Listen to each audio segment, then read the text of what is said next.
Good evening and welcome everyone to Comics Week in Review, Movie Edition. My name is Stephen McGauley, Editor-in-Chief of TMStash.com, and with me is Senior Editor of Movies for TM Stash, John Gruccio. How you doing?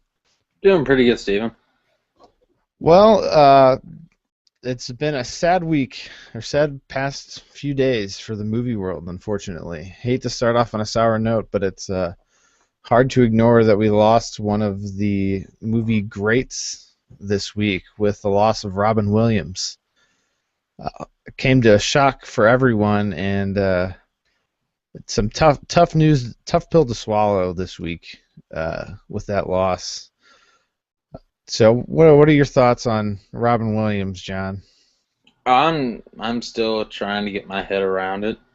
Like I said, it's a crush to film lovers all the way around the world.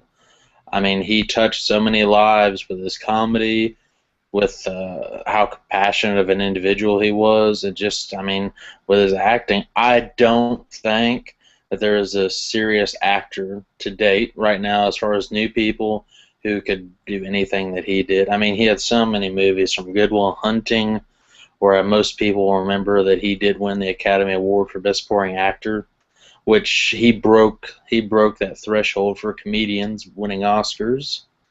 Yep. And I mean that should say it right there. I mean, he's one of the first to do it. Well, was. There's not many people in the acting community that weren't touched by Robin Williams in some way or another, especially folks in the comedy sector of acting. He was a brilliant comedian, and almost even better actor, but his comedy was so fantastic. You got to see the quirkiness of him in Birdcage. You kind of got to see a little bit of everything with him, which is probably one of the better ways to remember him, or as Mrs. Doubtfire, which is such a classic. I love that movie. One of my all-time favorites is actually the first serious movie I was actually ever introduced to of Robin Williams, Dead Poets Society, directed by Peter Weir. Oh wow, yeah. And, John Keating, I wouldn't say rambunctious, but a different English teacher at a boarding school for young boys. And of course, everybody knows he gave the infamous line, "Oh, Captain, my Captain," and "Carpe Diem." Yep. Today. It was, yeah, that was such a good movie. But it's taken the whole Hollywood world by storm, unfortunately, with his loss. It's unfortunate so many comedians, it seems like, especially, really have to have that brilliance, kind of have a really a crazier mindset and live a little bit different lifestyle. And unfortunately, his battle with drugs and alcohol and depression were what ended up getting the best of him, it seems like here. Well, the reports are also saying that he may have been in financial debt as well, because the last thing he did, well, really big thing he did, was the Crazy Ones on CBS, the Sarah Michelle Gellar, which is a terrific fan. I mean, it was a hilarious show in which he pretty much played himself only as a CEO. And it didn't get picked up. It did not get picked up for a second season. So, and apparently the trades have been saying that all these movies he's been doing, like The Angriest Man in Brooklyn and stuff like that, good movies. I mean, definitely funny movies, but not necessarily the ones that he particularly wanted to do. Kind of, we have a Nicolas Cage kind of situation, I think. Yeah. He was just doing movies for a paycheck. Yep. Which is sad. More and more information will come out of it, but it's sad. But he'd want to be remembered for all his laughs and all the good things that he did, and hopefully it also brings a little bit of light to people, struggling with depression and that, to find ways to reach out and not go to such extreme lengths.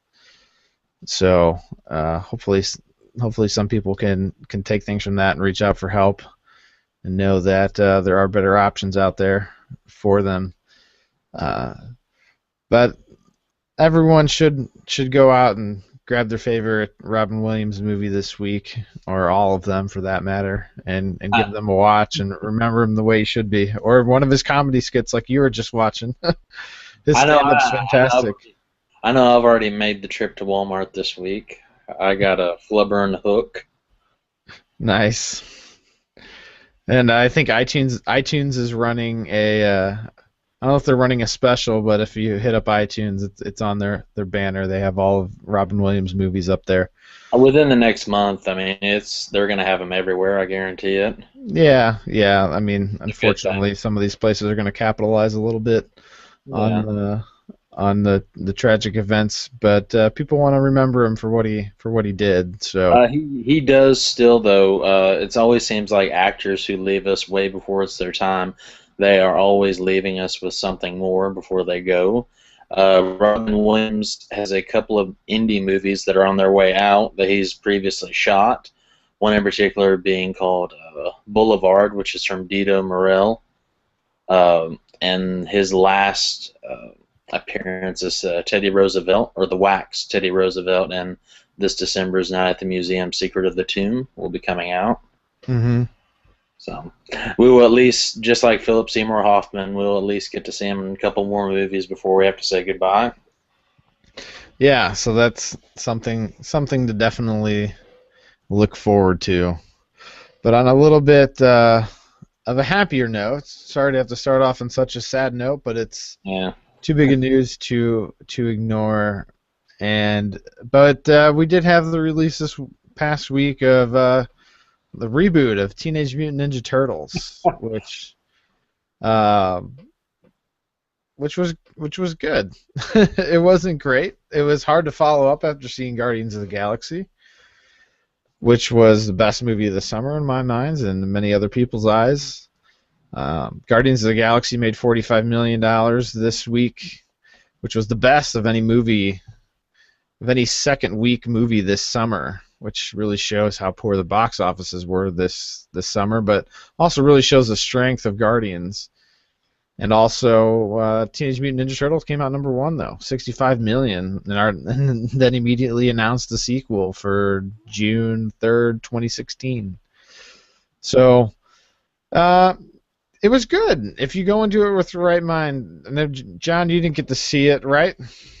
I've seen bits and pieces of it. I haven't seen the entire thing, but I was surprised with the things that I did see, and I should clarify bits and pieces just through YouTube clips and stuff like that. Uh, I was very impressed with Megan Fox. She was not in because I remember the first time we heard Teenage Mutant Ninja Turtles, they were saying Megan Fox is April O'Neil. People were looking at as Ben Affleck as Batman, like the apocalypse was about to happen. But she actually held her own, from what I could tell from these clips. And like I said, it was impressive to see her take on an iconic role, which apparently she is a fan of. So I Yeah, mean, that just goes to she show did a you good that. job. I mean, she's about that age as she grew up with the Turtles. Yeah, and it just goes to show you. I mean, even though you may have a bad rep, like in the film industry, I mean, people are fans too, and sometimes they just want to go all out and they'll do their best job that they can.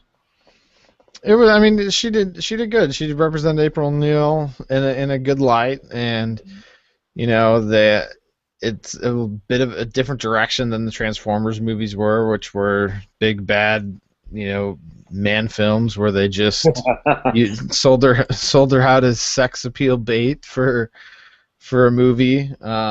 Which good. I mean, for good sake. I mean, it's a Nickelodeon movie. It's a Viacom Nickelodeon movie, so you kind of have to go into that to where they're kind of catering to multiple audiences. So people like myself that grew up watching Ninja Turtles, they stayed pretty true to the story. They kind of put a little bit of a twist on how the turtles came to light, but they didn't make them aliens. I know a lot of people were worried about them saying that they're some carnation of aliens, which isn't true. The spoiler alert, they end up coming from a lab where they were building a mutagen, and they are released by April O'Neil, which is the biggest twist, into the sewers, along with the one rat, test rat. They're using one test rat and four turtles, and that's how we got Splinter and the Ninja Turtles. So it wasn't too much of a departure from what a lot of the uh, origin stories were. It's actually kind of following the current comic book series to an extent. It's not far off from there in what they were doing, but the biggest thing for me, and I said this on the weekly stash that we did yesterday, is that it was really cool to finally see the Ninja Turtles brought to life the way you always pictured them being brought to life as a kid.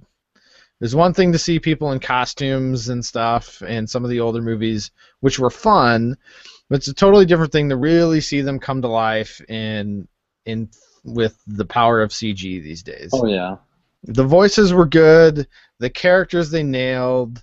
They made them, a 21st century version of Turtles.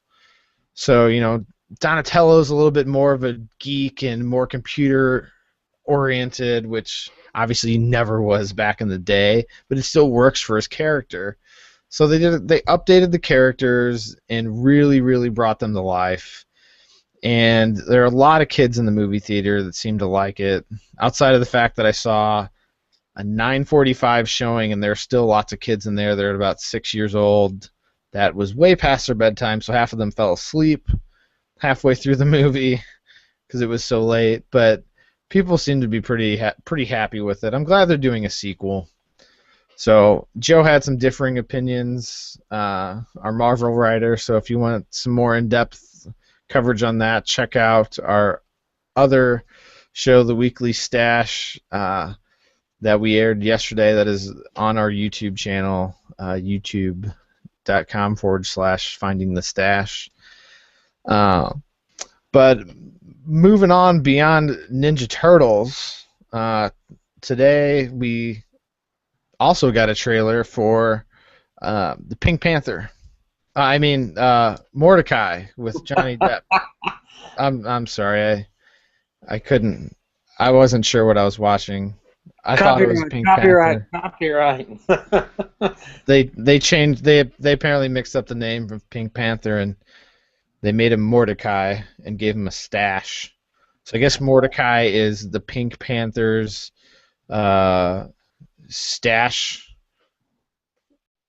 It's apparently based off of a crime series book called the Great Mustache Mystery, in which it follows a guy by the name of Charlie Mordecai, who in the movie is played by Johnny Depp, who in this movie tries to uncover a hidden bank code which is supposed to have, I guess, hundreds of millions of dollars of Nazi gold in it. So, needless to say, this movie is probably going to be a mixture of Sahara with Matthew McConaughey and probably Pink Panther. Silly, stupid, but probably good action. It seems kind of right up Johnny Depp's wheelhouse. I didn't know much about it going into it. I watched a trailer right before the show, and it plays right into Johnny Depp's quirky demeanor that he can bring to any movie. Mm-hmm. And with I think he's really going to carry this movie, and it's going to really depend on the writing of the movie and how well it's written is going to determine how well this movie does, in my mind. If the writing doesn't hold up, it does have the ability to fall on its face. But well, it's written and directed by David Coop, who did Secret Window with Johnny Depp and has done many more other movies. Like I said, so the writing will probably be pretty top-notch because he's a great writer. And then, of course, it's got an all-star cast featuring Gwyneth Paltrow, Paul Bettany, Olivia Munn, and Jeff Goldblum. Oh, wow, Olivia Munn. I didn't realize she was in it. Mm-hmm. Making her movie breakout. Ewan McGregor is also in it. So pretty all-star cast. Yeah, it's pretty stacked. And it comes out February 6th, 2015. which is a nice little window to be in because I don't think there's too much in that window. I know SpongeBob the SpongeBob Sponge Out of Water comes out, I think that day. I saw a preview for that and before the Turtles, and it looks ridiculous. By ridiculous, I mean thank God I don't have kids and have to take them to see that movie. Now I'll tell you what's ridiculous. 50 Shades of Grey will be coming out next February, and they moved Kingsman: The Secret Service from this October to that day. That's ridiculous. Yeah, 50 Shades of Grey looks well. I think that'll get a big audience just because of the book popularity. But I'm really kind of interested. I didn't read the book. I know the premise or what happens most of the time in that book. So I'm kind of curious as to how they're handling that because even if you watch the recent trailer for that, the trailer looks pretty risque. So They're gonna, I'm really wondering how they're going to handle that part of the movie because that movie was made. I mean, let's face it, it's softcore porn yeah. They with good writing. they pushed the MPAA ratings for that trailer definitely.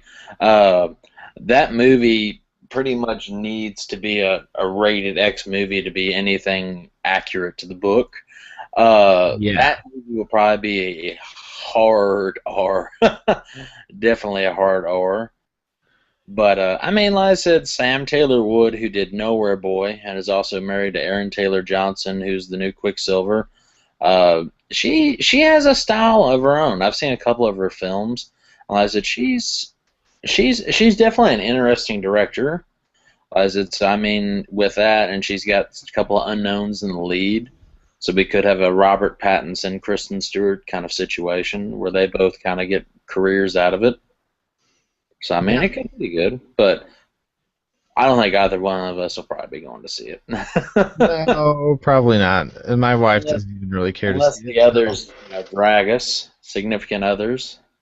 Yeah, no, I mean my wife's a big reader and she like refuses to read it just because it's basically a porno book for real with a love story attached to it. So she refuses to read it based on principle and just Based thinks it's silly and refuses to contribute any money towards towards it. So as far as other movie news, one of the biggest stories trending today is that Tom Hiddleston, who we all know as Loki from the Marvel series, who was recently said to play Hank Williams Sr. in a biopic, will be is in talks to play the Charlton Heston role in the remake of Ben-Hur, which is coming from the Wanted and Abraham Lincoln Vampire Hunter director Timur Bekmambetoov, or I'm sorry, I'm pronouncing that wrong. We're just gonna yeah, call him Mr. this hit deadline about a couple hours ago. Mhm. Uh, that it looks like he's being courted for the role. So I think it's an interesting pick. I don't know much else of what he's done, to be honest with you, Who the outside of director? Loki. Oh yeah, So, Loki. The only thing he has coming out right now is Crimson Peak, which comes out next October, hmm in which people remember that Benedict Cumberbatch was once upon a time attached. That's the role he's taking. Which, from the people who were at Comic Con, I'm pretty sure they are excited from the yep. footage I've heard. So I mean, based on the 1925 silent film, I mean, Ben-Hur, The Tale of Christ, of the Christ. Um, it could be interesting. I like him. I don't. He's not Benedict Cumberbatch by any stretch of the imagination, but it could be a good role for him. Yeah. So I don't think it's a bad direction to go by by any stretch.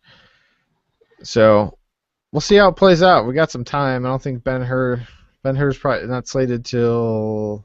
I would probably say 2016. 2016, I think. What are the, yeah, February 26, 2016 Hmm. is the date that they have slated. So we got quite some time. We'll have plenty of more news on that as as time goes on. But that pretty much wraps it up for the movie news this week. We should be back here every Monday night covering the movie news, and on Sundays, check out our YouTube channel here for the weekly stash where we will cover everything in comics. I think we'll be changing the name to Comics Week in Review to give it a little bit more proper name. We'll talk about everything happening in the comics. We'll touch a little bit on TVs and movies.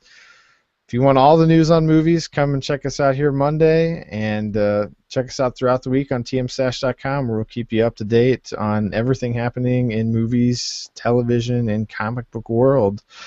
Until next week, everyone, have a great night. Thanks, John. No problem.